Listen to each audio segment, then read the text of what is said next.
Welcome to ASU. Just by stepping on our campus, you notice that almost everybody has an iPod, cell phone, or portable device on them at all times.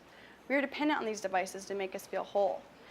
This dependency isn't seen as a weakness, it's seen as normality. We like to have our music, friends, and information at our fingertips. The internet became habitual at an early age. Our attachment to digital connectivity is not going to change. If you want our attention, you have to be easily accessible, the first thing we see, and the quickest to understand. The New Media Innovation Lab has been researching Generation Y in order to help you understand how to do this. We did 100 usability tests, deconstructed the AOL query data, 1,700 person survey, and secondary research.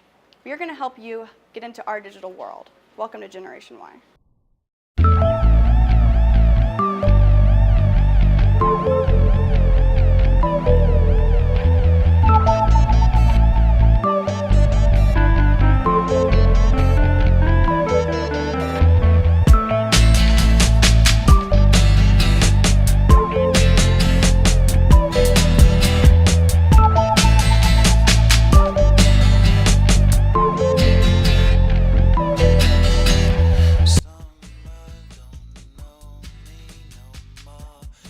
Our generation definitely needs the internet. If anything was to happen to where we didn't have it, I don't think we could actually function.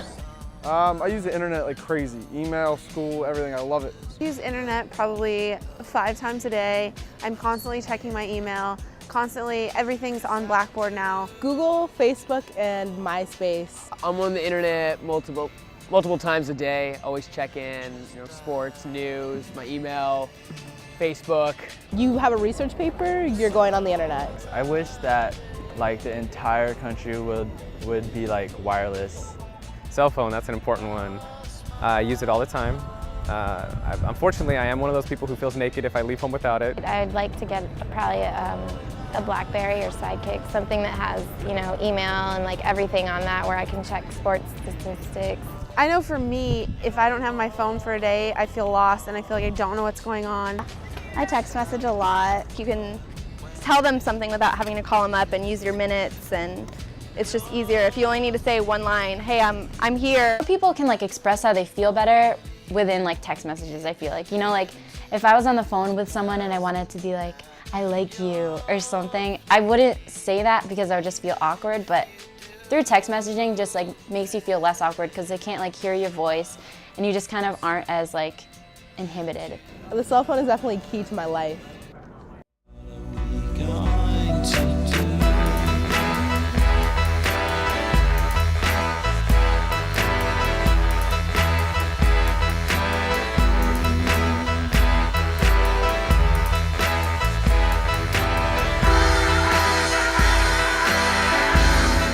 I don't really read the news. I get it from my friends. The news, msn.com, because I don't get the newspaper except for Sunday. And so during the week, at the end of the day, I'll glance over msn.com, just kind of see what's going on in the world. On CNN, I just look at current news and stuff like that. I just like to see what's going on in the world. If I don't have a time to grab a paper or something like that, I just read CNN and see what's going on. Yahoo, you can that's a home page. That or Google have just little important things that came up, and usually you flip on and it's something that has to do with politics, but I voted, so that's good. My email is Comcast, and when I log on to that, the news pops up and it's usually just headlining news, so if I see something interesting, I'll click on it.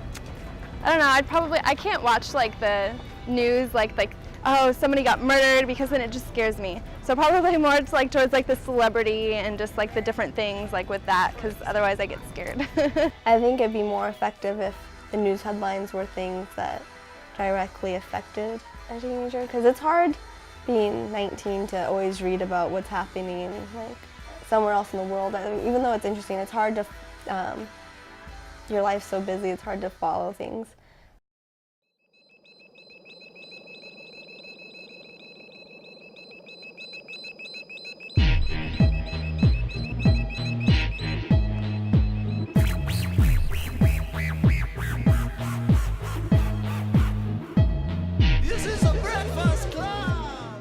Website I visit the most would probably be Facebook. There's an ASU Facebook that you can see people from ASU, but other people who aren't from ASU can't see you. It's kind of like a network type of site. It's easier to like communicate with it, like because back then they didn't have that. They had the telephone. When I first got on Facebook, I had no friends, so I just like randomly search for people that I think might have Facebook. You can choose how much information you put on, but anything from if you're in a relationship, your hometown, where you go to school, what sex they're interested in, their job, how much money they make, just different things like that, different organizations that they're with, the school they go to, the schools they went to. It says like how many mutual friends you have in common with someone. I like that you can post, you can tag your friends, you can put pictures up there. When Facebook posts something about someone, it's really easy to jump from profile to profile. Like, say if I thought someone was cute, I would go to their info and see if they're in a relationship, and if they are, then you're like, all right, well, I'll just see who they're in a relationship with, like see who I'm competing with. If you want to like get to know somebody, you could just like ask them to be your friend. It's good to keep up with old friends who you don't really talk to on the phone much. And just meet people that go to school with you. Facebook allows you to have photo albums. I think each album can hold up to 60 pictures. I mean, the girls just put tons of pictures and I don't put pictures. They put like photos up of like different things that they've done for the weekend. You see like partying pictures. By looking at their pictures, like if someone is, I don't know, like if someone's like changed, like gained weight or something, you're like, oh my God, they gained weight on Facebook. If you really want to look into how someone's life's going, I guess it's kind of creepy in one sense, but then again, I don't know, it's interesting. I don't know why, but for some reason I felt safer about Facebook than MySpace. Well, I've been so busy lately, so I can't keep up with my MySpace anymore, but I get on about every 2 days now. And I used to use MySpace, but there's too many high school students and 13-year-olds and pedophiles. Make a profile and then you leave it and people respond to it while you're not there. You don't have to, you get an email saying, oh, someone left a message for you, then you go and check. If you don't know somebody, MySpace, you can just learn everything about them through the internet. My wife had me make a profile so that she would be able to keep track of my friends for me because I really don't do it since I got married. You can like personalize your whole website of how you feel. You can pick something and there's programs that'll put it all into like computer language for you so that you can create your own website. It just tells you like what kind of music you listen to, because you can put like whatever song you want on there, and just like the different backgrounds, and like you can make the cursor different, and it can there's so many different things, and you can actually create it yourself. Say they have really heavy like rock music on, or like really mellow music. I might say something about their personality. And there's like blogs, like where you can like say like different poems or different things of how you're feeling. There's also a space where you can just talk like about yourself. Send people messages, you can IM people. I usually just post bulletins so that everyone can see what I have to say instead of going on people's pages individually. I don't have random people as my friends. People that friend request me, I like to go on their page and leave a comment or a message or a picture comment, just a nice thing to do. It has a lot of perspective. I mean, it's growing and it's efficient, so.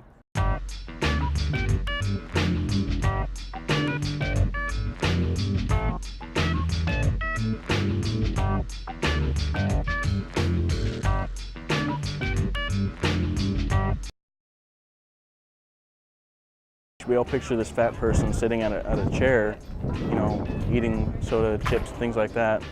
But it's not necessarily the case, but I would say that a good majority of the people are like that.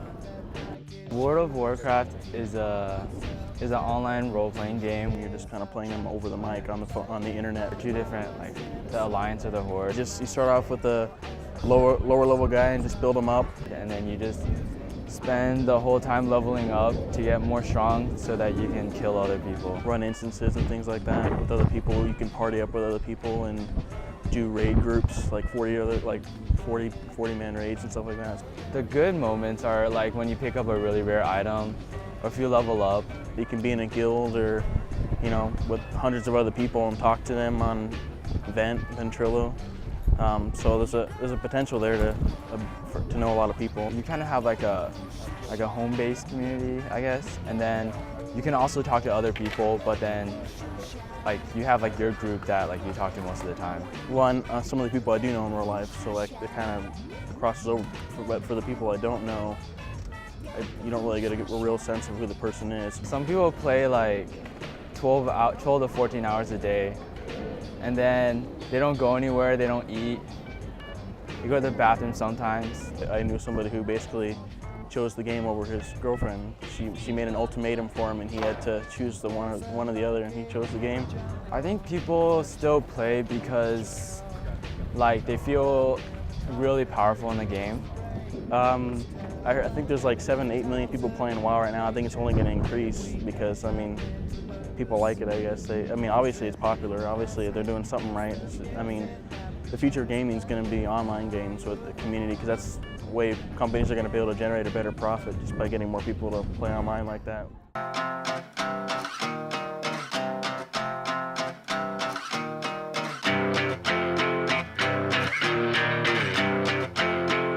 I have to say I am a downloader. Unfortunately, I use LimeWire. My music I like to get from iTunes, get a gift card, and usually that's how I do it. I listen to my CDs or my iPod, but I never download music. I'm too worried I'm gonna get like a virus or something on my laptop, and that's not gonna happen. My music I download from LimeWire. I also have something called MyTunes Redux, which is free music, and you can download from other people within the dorm. I usually get CDs from my buddies and just put them on my computer, or get songs off their CDs and stuff like that. My buddy has LimeWire, and sometimes we might use that if we can't find a song anywhere. I usually just listen to the radio. I don't really do anything else, or I listen to it on MySpace. That's about it. I feel like most people just put it on their MP3 players and they're kind of off, so. I have an iPod player, so when we party, we just put it on like the Bose speaker and use it that way. My iPod is actually really important to me. I just got a brand new video one before I got to school, and I'm pretty much in love with it. I would say I can't work out without it.